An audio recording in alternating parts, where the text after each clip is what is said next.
তো গাইজ সকাল সকাল বসে পড়লাম অমিতের চুল কাটতে। ও আমাকে বলেছিল, দাদা আমাকে একটু চুল কেটে দিবি। তাই ট্রিমার নিয়ে বসে পড়লাম অমিতের চুল কাটতে। যেহেতু আমি প্রফেশন না, এই জন্য জানি না কেমন হবে, তবু বসলাম ওর চুল কাটতে। দেখা যাক কেমন হয়। তো চুল কাটছি, তো মাঝে মাঝে আবার এদিক ওদিক করছিল।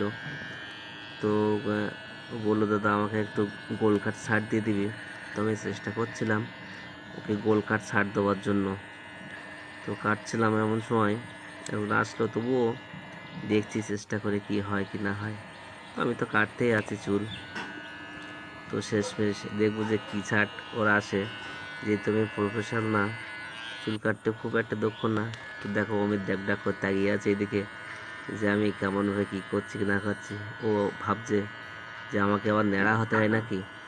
এই জন্য আমি বললাম যে না না, ন্যাড়া হতে হবে না, দেখবি সেলুন ছাড়া খুব ভালো করে চুল কেটে দেবো। তো ওর এদিক ওদিক করছিল। তো এমনি তো অমিত খুব ঠান্ডা ছেলে।